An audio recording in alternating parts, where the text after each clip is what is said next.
The Agenda with Steve Paikin is made possible through generous philanthropic contributions from viewers like you. Thank you for supporting TVO's journalism. Elite athletes put everything on the line for their sport. That shouldn't, but too often seems to mean behind-the-scenes abuse. Tonight, do professional sports need a serious culture correction?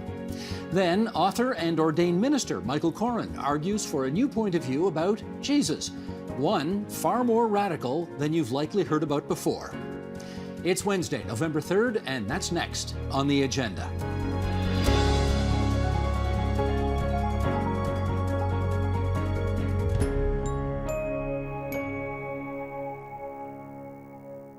The revelation that Chicago's National Hockey League team failed to act on a sexual assault allegation from one of its players is the latest example of how badly wrong things can go in pro sports.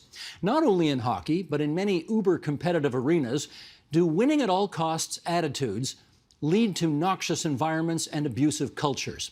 We're going to look into that tonight with, in Montreal, Shima Khan, author of Hockey and Hijab, Reflections of a Canadian Muslim Woman. And in the provincial capital, in Downsview, there's journalist Perry King. He's the author of the just-published book, Rebound, Sports, Community, and the Inclusive City. In the West End, Andy Petrillo, sports broadcaster with CBC and the specialty channel One Soccer. And Bruce Arthur is here, Toronto Star columnist and contributor to TSN, and it's great to have all of you on our program tonight for a very timely and important conversation. Shima, it's good to see you again, and the other three of you for the first time. We're always happy to introduce new voices to our airwaves. Shima, I want to start with you, and I don't want to assume that everybody knows everything about this story off the top, even though it's been very prominent lately. So let's just go through some of the background very quickly. Who is Kyle Beach? Let's start there. So Kyle Beach is John Doe number one in a lawsuit that was filed in May against the Chicago Blackhawks for alleged acts of abuse by Mr. Aldridge, who was a video coach in 2010 for Blackhawks. 2010. So why is this story only surfacing 11 years later? It's because of the lawsuit that was filed in May, 11 years later. If that had not taken place, I don't know if we'd be talking about in such, right now. There is a second lawsuit that has been filed in Michigan by a 16-year-old who was sexually assaulted by Mr. Aldridge, but I don't think that's received as much publicity. All right. The immediate aftermath of this is that the general manager of the Chicago Blackhawks has resigned. The former head coach of the Chicago Blackhawks, who was coaching the team at the time, he was with the Florida Panthers. He's the second winningest coach of all time. He has resigned. So there have been immediate implications. Now I want to go sort of around the horn here and find out what everybody's reaction to this story is. So Shima, start us off. When you heard about this, your thoughts? For me, I'm done with NHL hockey after this. I've been a fan for 50 years, since the age of 8. I grew up in Montreal, cheering for the Canadians. I was soured back actually in the summer when the Canadians picked Logan Mailloux as their first-round draft pick. You should explain why. Yeah, so Mr. Mailloux was a junior hockey player who was in Sweden, I believe. He was convicted of distributing private, if you like, a video between himself and another woman, filming it without her consent, distributing it without her consent, identifying her through FaceTime, and that's a crime. And he was found guilty and convicted and had to pay a fine. And it was understood that no one would draft him. And in fact, he requested not to be drafted, but the Canadians decided otherwise. And Marc Bergevin, quote, proudly selected him. He's the GM of the Habs. Yes. And he was in the Blackhawks organization in 2010 as well, which is very interesting. He was not named in the 107-page report, but he was part of that organization in upper management at the time. Okay, so Shima says she's done with hockey. Bruce, come on in here. I'm not sure you've got the luxury of being done with hockey because you're a journalist and you cover this stuff. But I want to know how either shocked and or surprised you were when you heard these allegations relating to events with the Blackhawks of 11 years ago. I don't think shocked and surprised is what I would say, if only because you can't really be surprised when an institution creates conditions that allow this kind of thing to happen, that allow not only sexual abuse, but the cover up of sexual abuse to happen. It's happened across all kinds of institutions, not just in sports. And the fact that it happened in hockey, what's interesting about this happening in hockey is it's happened at the junior level. We've seen sexual abuse from coaches towards players, predatory behavior at the junior level. This is the first time we've seen it in the NHL. And what that does is it kind of pierces the veil about certain power dynamics in the game, the culture of the game, and the fact that there are problems in hockey in terms of how the game is set up, how the league is set up, how the power dynamics work within it, and the way the institution essentially is designed to function. This is a problem: the culture of silence, the nepotism, the cronyism, and the small, what I think I just call it, the small town thinking of a league that it's not surprising that they'd want to cover something like this up. It's not surprising at all. I think, just to be super clear about what you're saying here, the coach who did this said to his victim, Kyle Beach, "You will do this, you will enjoy it, or I will ruin you, and you will make sure you will never play a minute in the NHL." That's what we're talking about here. Yeah, so Kyle Beach was a fringe player. He was a first-round pick, but he wasn't on the major league roster. He was on what's called the Black Aces, which is kind of the players in waiting in case somebody gets hurt. And Aldrich was someone who had not a huge position of power, but a position of power over the player, and promised to advance his career if he went along with a sexual assault. This is according to the allegations by Kyle Beach. This is a classic predatory behavior involving differential power structures. Like, when this happens with coaches, this happens with priests, this happens with people who are in positions of power over usually younger people. And again, hockey isn't special in this regard, nor is USA Gymnastics, nor is the Catholic Church, nor was Penn State football, nor is women's soccer. You can find these across sports and across the world. What's interesting again with this is that we don't think about hockey in these terms, despite the fact that it has happened in the sport before. Well, Andy, you've covered hockey for years, and I want to find out from you whether you were shocked and or surprised when this story emerged. Disappointed. I think that just obviously seems to be the word here that a lot of people are using, and I think that's really sad, which is why I can completely understand where Shima's coming from and saying she's not a fan anymore, but it's still pretty heartbreaking because I think we all love the sport, and there's so much that I think it's given our lives, hence why we watch it, hence why many of us work in it. But I think disappointed obviously is the big one, because it's also been compounded by everything that's gone on in the last year, and also feeling that the NHL has been a follower more than it's been a leader when it comes to the Black Lives Matter movement, when it comes to including women, coaching staff, management staff. I mean, finally, we're starting to see women officiating at the minor league level, but the other leagues have already moved ahead on that front as well. So there's just a lot of disappointment where you're sitting there going, come on, you know, I mean, where's the leadership here? To the point where I've proposed, I said, you know, I wondered, it's not just NHL, across the league. I said, I wonder if we should treat the commissioner position like we treat the prime minister and the presidency, where you're only allowed 2 terms and then that's it. And then you have to get a fresh voice in there, fresh ideas, fresh face. You have to get somebody who is, you know, can speak to the people of now. I mean, that's just something that I propose because, you know, you see what's happening, and there really is, and we've heard this term before, the old boys club. And when that exists, they're going to protect one another, and they will do so at the detriment of human life in many ways. I mean, Kyle Beach's life has been ruined. This young, you know, teenager, this high schooler, because of this result of not taking care of the situation when it was in the NHL's hands, his life has been affected and ruined when it comes to these, you know, sexual allegations. Akeem Aliyu when it comes to racism. I mean, there's so much that could have been stopped at the NHL level, and it wasn't. And that is sad, and it is disappointing. We will come back to the issue of leadership later, because we do need to talk about the commissioner, Gary Bettman. It's interesting.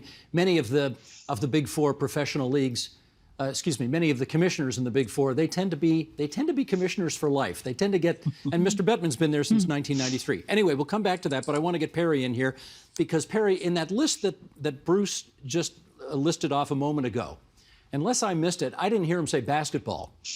And there seems to be something about the NBA and about basketball where they do these things sort of better than everybody else. They don't seem to have, they have different kinds of scandals, but not this kind of scandal. Any ideas about that? I mean, the idea that comes to mind is that the NBA, and maybe to a smaller extent the other three major leagues in North America, are being dragged along by their labor. They're being dragged along by people who have an eye to the public, an eye to public conscience, that can't really hide their identities when they're on the ice or when they're on the court. The NBA has kind of set aside an example where the players have dictated terms, in a sense, been able to kind of push the issue, and has moved the league to kind of be a partner, not just a partner with the players, but just in their communities. When Jacob Blake, he was a black man who was shot by police in Kenosha, Wisconsin in 2020. We say the WNBA, but the movement I'm about to describe is more descriptive of the WNBA and other women's sports. Players started to walk off the job in protest. It was widespread, it was effective, and it had impacts in different ways of life. A lot of academics here in Canada actually spoke about how the impact of that walk-off changed how leagues how as partners can be more involved and more engaged with not just players, but the fan bases. And we saw that the NBA, for example, opened their arenas. A lot of member franchises became election centers and became facilities for vaccinations and other uses. So, owners and governors within the NBA, they had to listen because they had no choice. Because without their players, what is it? Now, that's a great point. Bruce, let me get you to comment on that, because the fact is the NBA has almost all the time, not in the case of China, but almost all the time encouraged their players to speak freely, to put slogans on their shirts. They were the first league to close down during COVID. Seems to me NHL players, conversely, tend to be very apolitical and really don't want to get into controversies at all when they speak. Maybe you could contrast and compare, Bruce, the two cultures there and tell us why that is. Well, there's fundamental difference when it comes to empowerment within the sport, right? In hockey, it's more about the team than it is about the individual, even with star players. The idea in Canadian Olympic hockey that if Sidney Crosby can back check, so can you. The fact that the sport allows great players to be dragged down by the lesser players in the sport. There's a misguided egalitarianism, I would say, is probably the way to describe that. Whereas in basketball, there's so much more empowerment of players. But then you get into, so the idea that the leagues are more progressive, the NBA is clearly ahead of any other league on this. The NBA is the most forward-thinking league, the most socially progressive league, but Perry's exactly right. A huge part of that is because of their labor. It dovetails with their business interests to do so, because in the NBA, if you lose your players, then you have significant problems. Now, the other side of this is the NHL. The NHL has leaden instincts when it comes to things not only in hockey but outside of hockey. When the George Floyd protests erupted after he was shot in Minnesota, the NHL waited. It kept playing, right? Like while other leagues shut down. When COVID happened, they were the last league to stop playing, right? Like the NBA, within a half hour of Rudy Gobert testing positive, shut the league down. The NHL waited until the next day. You can come back to the Kyle Beach situation here. The instincts of the NHL were really, really poor in that they fined the team $2 million, which is a relatively minor fine in the context of previous fines for misbehavior in the NHL. The players drive the agenda in the NBA to a significant degree, and it's a business-related kind of, again, dovetailing of interests. And maybe that's why there have been fewer examples of players being taken advantage of in significantly deleterious ways, because the players have more agency in basketball than they do in almost any other sport.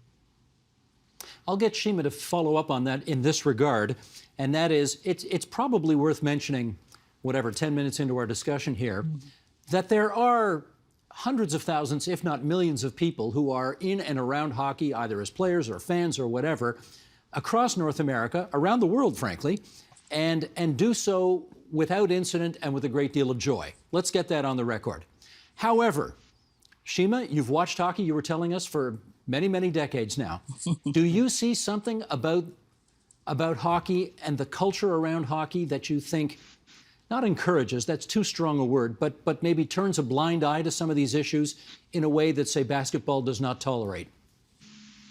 Well, I'm an outsider. I'm a fan. I don't know the inside of hockey culture. And as Andy said, it's a beautiful sport. It's a thrilling sport, and you admire the athleticism of those who pursue it at the highest level, and it provides drama. But I would say, one thing I realized growing older, it's a business. And I've become very cynical in the sense that, aside from this incident, I've been turned off by the violence and turning a blind eye to the violence that we see. More and more headshots. I don't think they've been taking the concussions issues seriously. And I see it being treated more as a business, as a large organization that needs to protect its image and needs to protect the image of the owners. And that's how I've come to see it primarily, as a business that's interested in preserving its image, and not so much as this thrilling sport. Maybe that's because I've grown older, but the number of incidents that have, they've accumulated, and it's like, now the last drop, and it's just overflowed. Hockey, like I agree. It's incredible to watch the power of the NBA players and what they can, what kind of empowerment they have. You just don't see that in hockey. And I grew, in Montreal, you had one player, PK Subban, who sort of was outside of the norm, and he was shipped out. He was traded, not because of lack of talent, but because he just didn't fit the mold. And hockey discourages that type of individualism. There's something about, I don't know, Andy, maybe you can pick up on this. There's something about the kind of prototypical hockey player who grows up on a farm in Saskatchewan and has no views about anything in the world other than getting up at 5 o'clock in the morning and going out on the frozen pond and shooting pucks against the side of the barn, right? That's the image we have of hockey. I wonder, does that need to change? Do we need hockey players to get more political and more assertive, not just in asserting their own rights, but in expressing opinions around subjects the likes of which we're talking about here tonight? I think it's always about finding that right balance. Because I have this conversation in the hockey world, even at the Olympic level as well. But in particular, when it comes to hockey, in comparison to the other leagues, you're right. Hockey players, and it really does seem like the good old Canadian mentality, right? Don't ruffle feathers. We're a team. Nobody really stands out. Nobody should be the star. We all need to stick together and don't step out of line and don't be controversial in any way, which is why it's also very difficult when it comes to North America to sell hockey, which is why it always seems to be the lowest of the top pro leagues, because it's just a sport that doesn't really have a star that you can sell. Sidney Crosby's been the face of the NHL for so long, but he probably gives the most vanilla interviews you could possibly imagine, right? That's not LeBron James. He will sell the crap out of the NBA, right? But you can't exactly get that from a Sidney Crosby. And now Connor McDavid's kind of taken that torch. And again, not exactly razzle dazzle there. And this is a league, where not wearing suits to a game is considered controversial. The fact that the Toronto Maple Leafs can now wear jeans and a t-shirt or whatever they want to wear to a game is a big deal. This is, and I know it sounds harsh, but it has been a culture of silence in many ways. And in some ways it's benign, like a uniform thing. And in other ways, it is so malignant. It is so dangerous. It is so hurtful, because when you create a culture of silence, when you create a culture of don't step out of line, don't ruffle feathers, this is what ends up happening. And what's really sad about the Chicago Blackhawks situation in particular, to that point of culture that we're discussing, Kyle Beach said, everyone knew. All my teammates knew, because they were making comments about it. Some sadly and disgustingly were making jokes about it. And a lot of them now are kind of sitting there denying it, because they too have been raised in this culture of silence. And here they are on a cup run. Don't you dare ruffle feathers. So this is the mold we're trying to break right now. That's a key point. Let me pick up on that with Perry. The fact of the matter is this all happened during a season in which the Chicago Blackhawks were competing for and ultimately won the Stanley Cup. And yes, Andy's quite right. There was a sense, I gather, that nobody should say or do anything that could potentially distract the players from that mission of winning the cup, which they fulfilled. Do you think, I don't know, Perry, if you want to compare it to other leagues, but do you think that there is a win at all costs, to hell with broader values attitude in hockey, I don't know, that maybe doesn't exist in other sports to the same extent? That's tricky because we think of the NFL as being this real culture of win now, win immediately. And week to week, there are things that definitely happen. You know, there was a Oakland Raiders football player that was charged with DUI, a felony DUI that caused a person's death, and he was subsequently released. I guess he would have been considered a distraction. So things do happen throughout a season. But the thing I think about is that, you know, I mean, you can have a winning mentality. You can certainly try to build towards a galvanizing force and try to get to a championship of some kind, but it doesn't have to be that way. You know, the NHL, I don't know if they particularly know or understand that you can do all these things. You can have, you know, problems that arise within your team over a season. It's just how you address it in the moment and how you will proactively address it, you know, down the road, you know, preparing that team and that league for future problems if they arise. I think a lot about the Toronto Raptors. I mean, if there's a comparison to be had, I mean, you know, we were always talking about how Kawhi Leonard was going to be traded at the end of the season, and I'm sure that had an effect on the team itself within the ranks. But they galvanized together, and they provided a story that is unlike many of the stories that we do actually see in Toronto sports. We see a multicultural team that is from different parts of the world, different ideas coming together to kind of promote this idea of multiculturalism. And they were able to make an impact that surprised a lot of American media to some extent. But I think if we're talking about having a balance between galvanizing towards a goal and all the problems that arise, I think it requires thoughtfulness. It requires, you know, getting outside of your own power structures, thinking outside of the room compared to what would happen, for example, in Gary Bettman's office if he's talking with his lawyers and his advisors, Bill Daley, and the Blackhawks and what they would like to do. Well, let's do that right now. Bruce, pick up the torch and run with it here. We are where we are. What should the NHL do now? Well, I just want to go back to that previous question for 1 second. Every sport is built towards a win-at-all-costs attitude. Every incentive system, from media to money to fame to glory to happiness, is all built around winning. So I don't think any sport escapes that. The difference is whether you can do it while still respecting just be a human as part of it, right? Like, one thing with the Kyle Beach situation is John Tortorella is known as one of the most hard-bitten coaches the league has ever seen. And when he talked about it, he said all it would have taken would have been one person to say this is wrong. And within the culture of a championship winning organization, that just wasn't the culture. And it got buried for 10 years. So in terms of what the league needs to do now, I think there are real limits as to what it can do. The point that was made earlier by Andy about fresh faces in the league, the leadership of the NHL has been in this position in most cases in senior roles for decades. Gary Bettman has been the commissioner since 1993.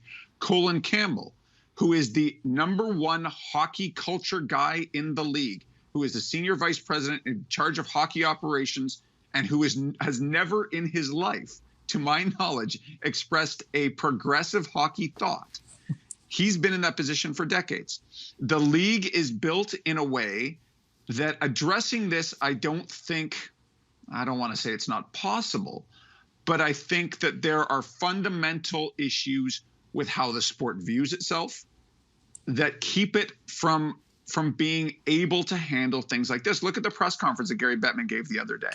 For example, of all the problems with it, he was asked about Sheldon Kennedy. Sheldon Kennedy is one of the great Canadians we have. He spent the last 25 years fighting against sexual abuse in sports. Gary was asked, would you reach out to Sheldon Kennedy, who used to be an NHL player who was abused at the junior level by Graham James?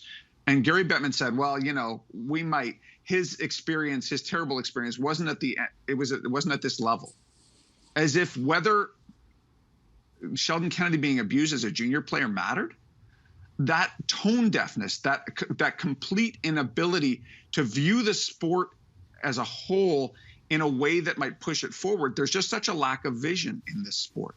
So I hope this gets better. I hope this idea for a global hotline for abuse in hockey gets off the ground. I hope this is the time where the NHL actually follows through on independent investigations, not just at the league level, but the union level. But this sport has earned its reputation for a culture of silence and for a lack of progress in almost every way. I don't know what they should do other than bring in a lot of people who know a lot more about how to fix this kind of problem than they do. Andy, I've got to ask you the question directly. Is Gary Bettman the guy to take the league through this controversy and have it come out the other end in a much more positive place? Based on the press conference that he gave a couple days ago, I would say no. That was very disappointing. I've known Gary Bettman for years. And I also know that what's legally right to do isn't always morally right to do. So I understand there are things in the court, and I understand that he has the legal talk. But I just think it was very disappointing what we saw, that for the first time in a long time, I think I saw, well, for the first time ever, maybe, I think I actually saw Gary Bettman a little afraid. I think he was in very uncharted territory, even for himself, and what he was discussing and what he was being asked of. And to Bruce's point, when he was asked about Sheldon, that to me was really heartbreaking, because it showed that the league was stopping progression. Because how can you properly address sexual abuse unless you bring in someone who truly has experienced it?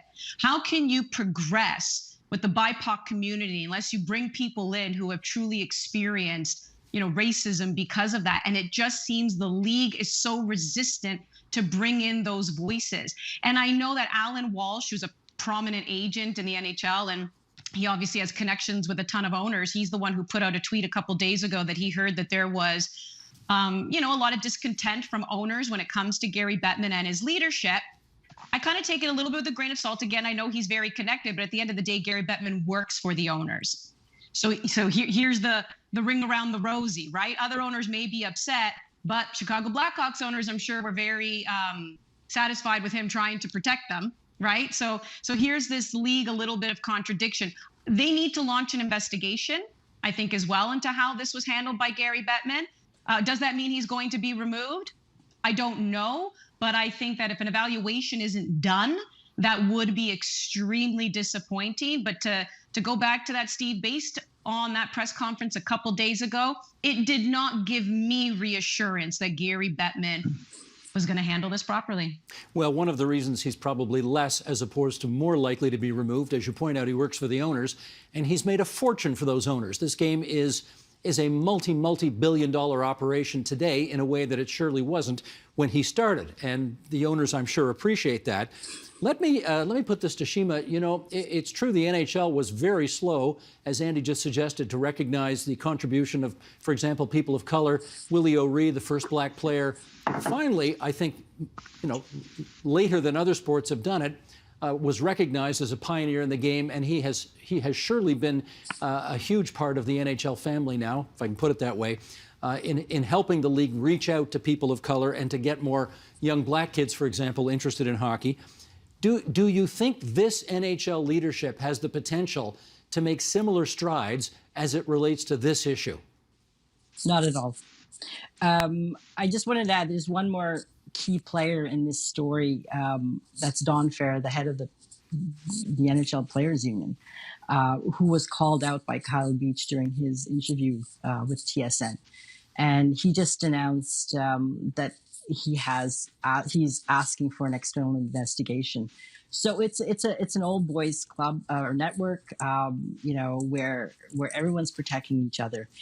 I think there's two things that are going to force the league to change. I don't have any faith that they're going to change by themselves. One is if more victims come out. I cannot believe that Aldrich, that Kyle Beach was Aldrich's first victim. I can't believe that, I am sure there are other victims out there who have been silenced. And you see what happened to USA Gymnastics when after 1, 2, 3, when more victims came forward. If that happens, that will, I think, definitely cause reckoning. And the second thing is that as fans, we do have power.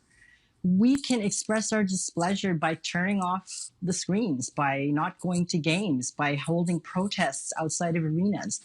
We have we have power to, to make our displeasure known and to demand change, and we can do that with our pocketbooks, with our credit cards. So I'm not expecting change to happen from within, and I think that those of us who want to see change, we should see what each of us can do within our own selves to try and prod that. That's a great point. Let me put that to Perry. We're down to our last minute here, Perry, but I'll get you to address this. The fact of the matter is, if people stop showing up, the league would take it a lot more seriously. But of course, people look to sports to sort of be their distraction or escape from real life. And here's real life descending on sports like a ton of bricks. What should the individual fan's responsibility be, in your view, Perry, in this case? Withhold their dollars? Or advocate for Kim Davis to be the commissioner? Background. So Kim Davis is the senior executive vice president at the NHL. One of her files is social impact, and her ideas could have a great impact on the way that the commissioner's office could lead direction for the next 10, 15 years. So the seeds are there, but for fans, they need to speak up. They do actually need to do what Shima is suggesting. We need to actually be active in this. We actually need to understand that sports is a human practice. It's a human experience. And I'm sorry that she's not into the NHL thing. I'm kind of waning myself, but I feel like there is an opportunity to really say, oh, I'm engaging with people I didn't particularly like or agree with on different points and matters, but we're here in the same place, engaging in this activity that gets us to a goal that that is good for everybody. Winning is good in the sense that it does provide that practice. So, I think fans have a opportunity to really continue to push back. The more that they don't, I think the NHL will be enabled to do nothing, or to do the minimum, or to pay lip service. I want to thank the four of you for coming on to TVO tonight and sharing your views so thoughtfully on such an important topic. Bruce Arthur, Andy Petrillo, Perry King, Shima Khan. All good wishes to you four, and thanks again. Thank you. Thank you, Steve.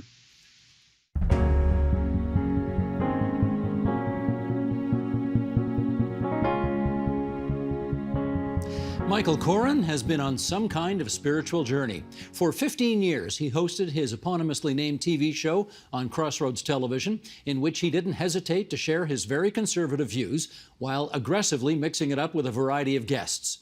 Today, he turns the other cheek. He is an ordained minister in the Anglican Church of Canada, has pretty significantly changed some of his previous views, and has now written a book called The Rebel Christ. The actor Stephen Fry describes him as a writer of integrity, wit, and passion, a fine advocate for the best of Christian thought. And with that, we welcome Michael Coren back to TVO from High Park in Ontario's capital city. Reverend, it's great to see you again. How you doing? Doing pretty well. It's a pleasure to be here. Thank you. I used to call you Michael, but now I guess I have to show some respect and call you the Rev now, don't I? No, you don't show me any respect at all. You call me whatever you want. Okay. Well, why don't we start with this? The very first thing you write in this book is a very good question, so we're going to start there. You write, why is it that the purest, most supremely liberating philosophy and theology in all of history is now seen by so many people around the world as an intolerant, legalistic, and even irrelevant religion embraced only by the gullible, the foolish, and the judgmental? You want to start to just suggest an answer to that question here?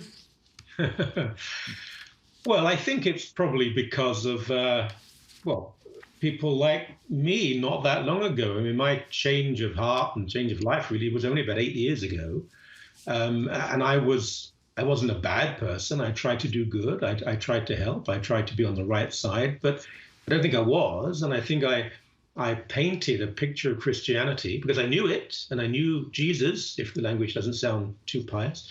But the Christianity I knew was legalistic. It was more conservative. It was preserving a status quo. And it wasn't relevant, really, to people today. You don't have to be relevant. I mean, if you think you're right, you're right. But what we have today is a Christianity that when it is mentioned at all, and let's be honest, a lot of people watching now are probably saying, I'm not interested in this. I'm not interested in religion.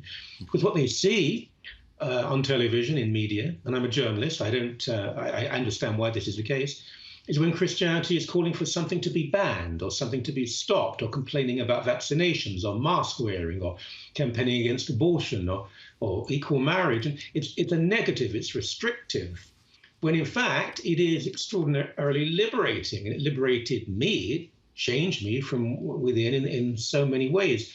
And it's not that media is on a conspiracy course here. The loudest noise is often made in the shallowest end of the swimming pool, I'm afraid, and certain parts of the church. And it is a minority. They do know how to make a splash. And so the vast majority of Christians throughout the world that are indulging in organized goodness and organized kindness and trying to make the world a better place are generally ignored because they're not newsworthy. And that's okay. That's not a critique of media. But when you know the Christian world, I'm a priest now. Most of my work is with people in churches. When you see the sacrifice and how much good is being done, that's a world away from the conservative churches, the evangelical right and the right-wing fringe of the Catholic Church. But that is, I think, if you ask most people, what does Christianity mean? They will say, well, isn't it people who don't want to be vaccinated? Isn't it people campaigning outside an abortion clinic? That is the popular image. So irrelevant, maybe that's on a good day. On a bad day, actually dangerous, problematic, intolerant. I want to put another quote to you now, this one from your book, but it is of British writer and lay theologian C.S. Lewis, who wrote, "Christianity, if false, is of no importance, and if true, is of infinite importance. The only thing it cannot be is moderately important." What do you love so much about that quote that you put it in the book? I love him. I love C.S. Lewis, one of the greatest influences on my life. And I was lucky, privileged to know his secretary, Walter Hooper, who died just a few months ago, actually. He was a dear friend.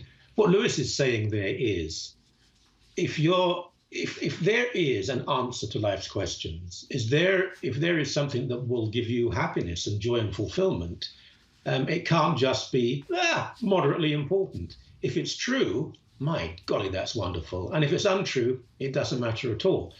Now, I don't go around trying to evangelize people directly. I hope I do it implicitly and indirectly through my writing and my work. I believe, as a Christian, that the intervention of Jesus, of God into human life 2,000 years ago, changed everything for the better. And so it is of enormous importance. But I know to many people, including members of my family, it just doesn't matter very much. They believe, and I think they probably can, they can find fulfillment and completion elsewhere. I would never argue that you have to be a Christian. My parents, God rest their souls, they weren't Christians. A lot of my dearest friends, Stephen Fry, who lovely Stephen gave me that wonderful blurb. He's an atheist. So I think God's love and God's goodness and kindness is in everybody. Now, whether we call it Christianity and whether we live and practice as Christians is another issue. But you can be good without Christ. You can be a wonderful, giving and selfless person without belief in God. That's a very different argument indeed. Let's talk about this man who you say changed everything for the better more than 2,000 years ago. You call him the rebel Christ. How come? There was a song a few years ago, "What If God Was One of Us?" And it was written by and sung by someone who certainly weren't Christians. I don't think they believed in God. But it was a wonderful question because actually it was answered. It was answered 2,000 years ago. And God chose in this wonderful act, this leap of solidarity, of love, to take human form in Jesus and to suffer the fate of humanity, to eventually be arrested, abused, tortured, humiliated, spat at, and then murdered on a cross in utter degradation, to be rejected and denied by those closest to him. And what I think is extremely significant here is when God comes into the human story, it's not as a warlord or a monarch or a prince or an investment banker or even a wonderful TV host. It is as the son of a carpenter or a skilled craftsman living under occupation in a fairly anonymous part of the world, who decides to spend his life living in a communalistic way, you could even say a socialistic way, with the poor and the marginalized and the rejected, and who has his harshest words for those who have power and wealth, who are legalistic and rigid. Now, that is not irrelevant. If people say God doesn't make mistakes, well, this wasn't a mistake. There was a deliberate choice there to come into humanity as one of the marginalized, not one of the powerful. That's the rebel Christ. And you just used the S word. You say, I guess you're saying if he were alive today and he were somewhere on the political continuum, he'd be a socialist. You think so? Well, I would never, no, I'm not going to say that explicitly. The word is anachronistic, obviously. Socialism as we know it wasn't around 2,000 years ago. But I would ask people to ask questions. Look, faith is a dialogue. We argue with the Gospels, argue with the Bible. There's a dialectic. It's not divine dictation. So let's take it on and argue with it. And ask it questions. Jesus was who? Was he someone born into a life of power and prestige, or was he the opposite? Did he choose to spend his time with people who would have made life much easier for him and easier to spread the message in a way, those who had power and prestige and influence? He chose to live in a very specific way. He didn't own property. He lived certainly in a communal sense with a group of people. Those people were not from the power elites. They were former sex workers, terror leaders, tax collectors who were despised. Not always the poorest of the poor. Peter, a fisherman, may have owned some fishing boats. He may not have been poor. But these were certainly not people who were at the center of power. He could have gone straight into the middle of the Sanhedrin, into the middle of Roman power. He chose something very different. What do you conclude from that? I wouldn't conclude that he was someone who believed in the status quo. And I would say that if you're too invested in society, if you're too glued and dedicated to the power and the wealth of society, the Gospels will be violence to you. They will be shocking to you. They will be revolutionary to you. And I think they are. Let's pluck another quote out of the book. Here's Michael Coren writing in The Rebel Christ. When we read the Gospels, when we study the life, character, and teachings of Jesus, can we envisage someone who would have tolerated slavery and who would remain silent in the face of racism and human degradation? Everything we know about him would make that impossible. Christians need to be completely honest about the past and also completely honest about the man they worship. Jesus isn't the establishment. Jesus is the outsider. Jesus isn't the powerful. Jesus is the powerless. Jesus isn't a slaver. Jesus is the slave. So writes Michael in The Rebel Christ. Now, you also go on to say that Billy Graham's son, Franklin Graham, who now runs his ministry, speaks for more than 2 million Christians, mostly in the United States. And of course, he thinks your interpretation of Jesus is completely wrong. So what's he missing that you think you get? I certainly hope he thinks I'm completely wrong. His father was a very different man. I didn't agree with all of his father's theology, but his father, apart from a brief flirtation with President Nixon, tried to be above party politics. And I think that was very noble of him. I don't understand Franklin Graham, and he's not unique. There are others like him. His support for Putin in Russia, his anti-gay, homophobic comments, all sorts of things that do baffle me. Look, I'm not here to judge, but equally I am allowed to give an opinion. I don't know how someone who has a genuine relationship with Yeshua, with Jesus, with this man in first century occupied Judea, Palestine, I don't know how they can have a relationship with him and say things that are as shocking as those said by Franklin Graham. And I say this as someone who, as we mentioned earlier, until about 8 years ago, I was never Franklin Graham, for goodness sake, but I did say things that now make me cringe. I did think I knew Jesus back then, but I think the Jesus I knew was almost through a window that was dark and grimy, and it was dark and grimy with my own feelings and my own prejudices and my own fears and anxieties. And I think when that window is clear, when you actually see through and you can see that person, the world should be a very different place. If we're too soaked in fear and self-preservation and the way it's always been and what we think was a noble age of the past, or the past generally wasn't that noble, then it makes it very difficult for us. Look, Christianity is frightening. It is a permanent revolution of love. You have to question yourself all the time. It's a bit like raising children, and you think, oh, I've really got it right here, and then you realize, I really haven't. And then they reach a certain age, and they question you, and all of those things are part of a relationship. And Christianity is less a religion than a relationship. And in relationship, you grow and you change and you question yourself. And I do wonder sometimes, with the greatest of respect, if some more conservative Christian leaders actually do this. Do they question their actions and their motives? Do they ask why they have certain opinions? You do tackle some of the toughest issues in our society going, and abortion is one of them. And here's what you have to say about that in the book. Abortion, you write, isn't murder. Murder is murder. Abortion isn't a Holocaust. The Holocaust was the Holocaust. And a woman's right to choose is a woman's right to choose.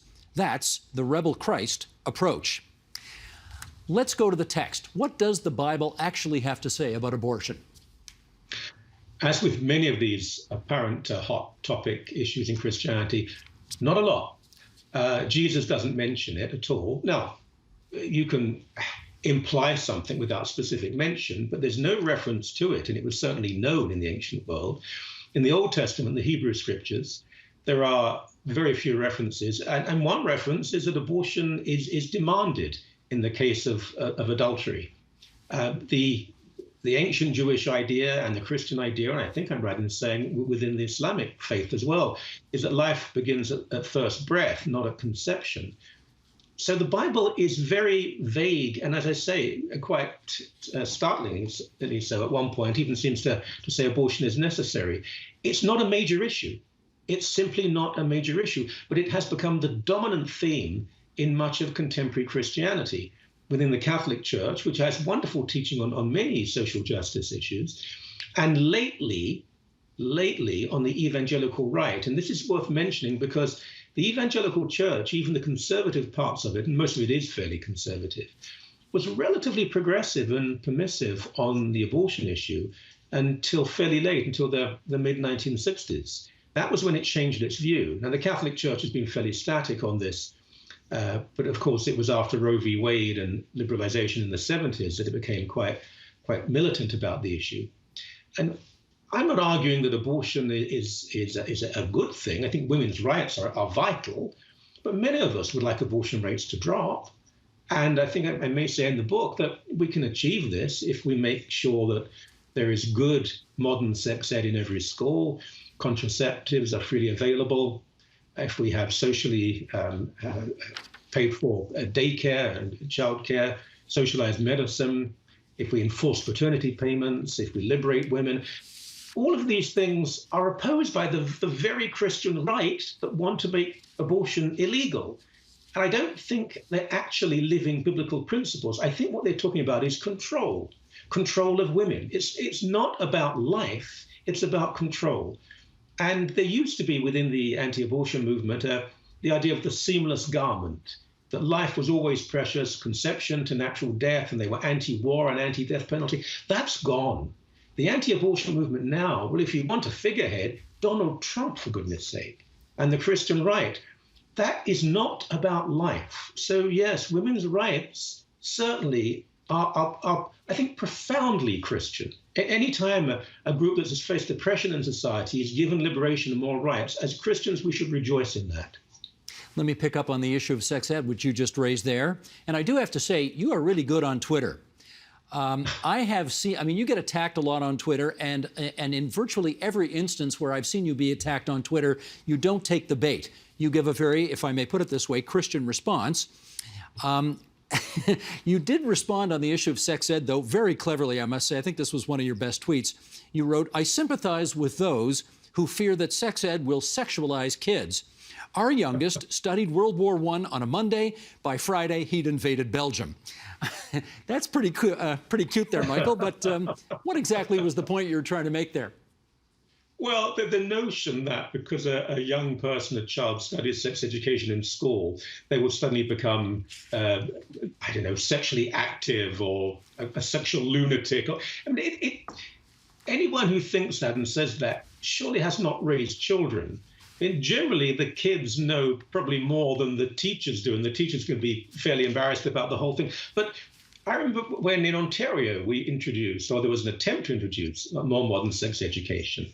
And even in my early days, I was supporting that. I'd actually lost a job because of it. It was just common sense. It's a very caring way to introduce children into a reality of life. And just because you learn about sex doesn't mean, of course, you become a practitioner.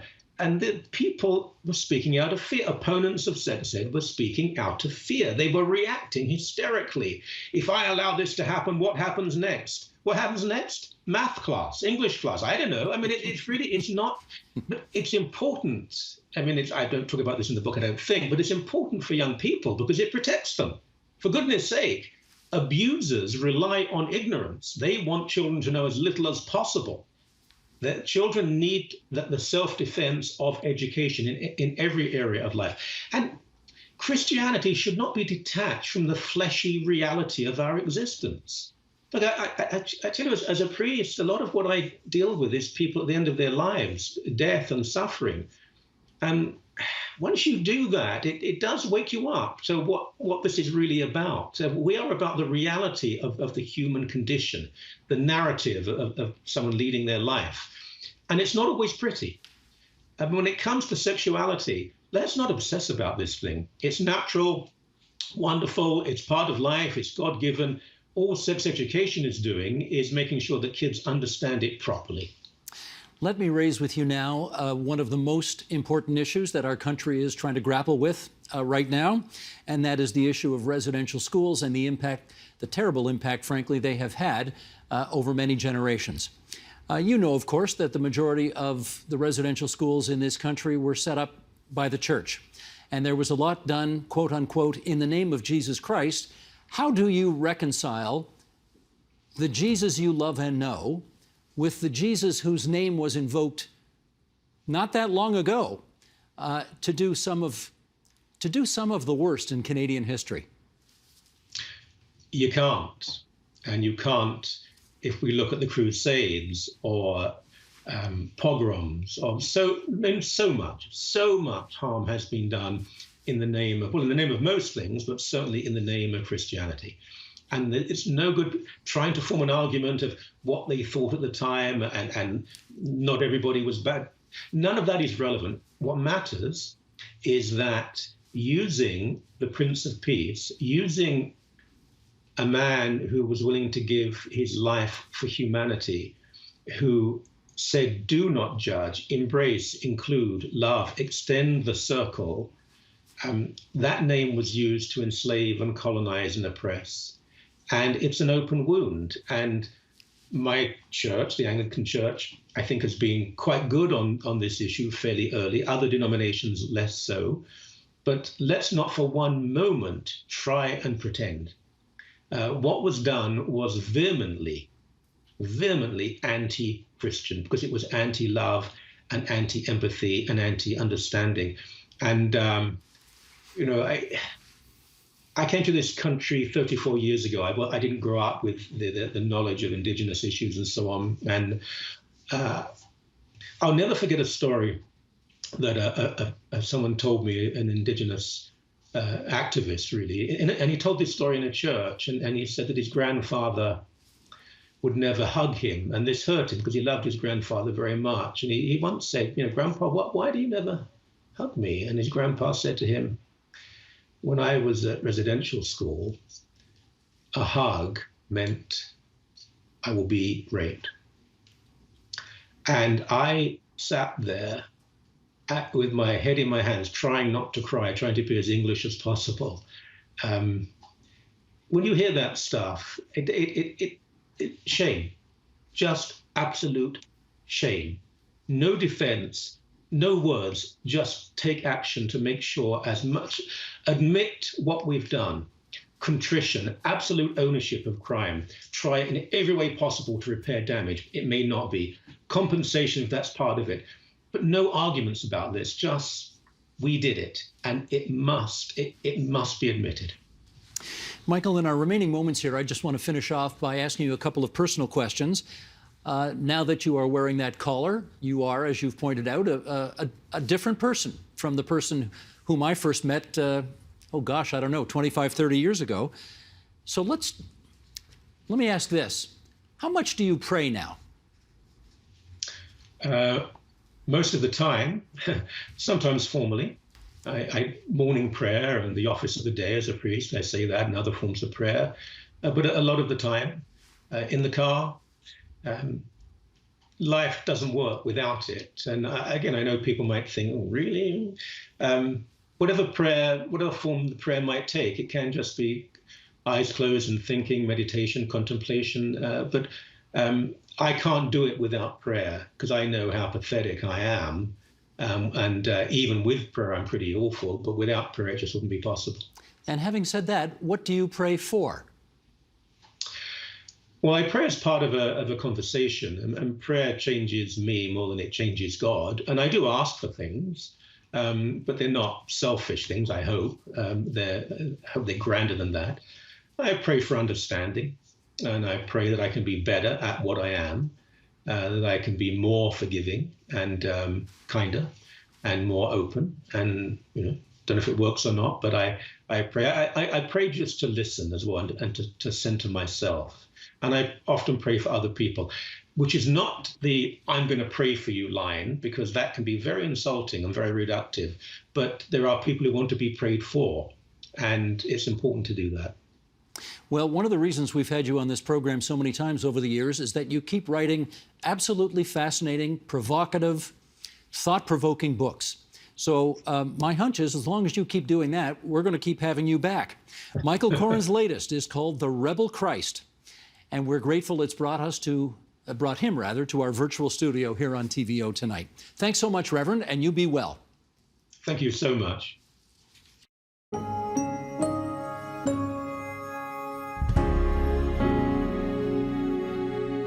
That is the agenda for Wednesday, November 3rd, 2021. The Ontario government is set to deliver its fall economic statement tomorrow. We'll have the Minister of Finance, Peter Bethlenfalvy, with us to run through the numbers.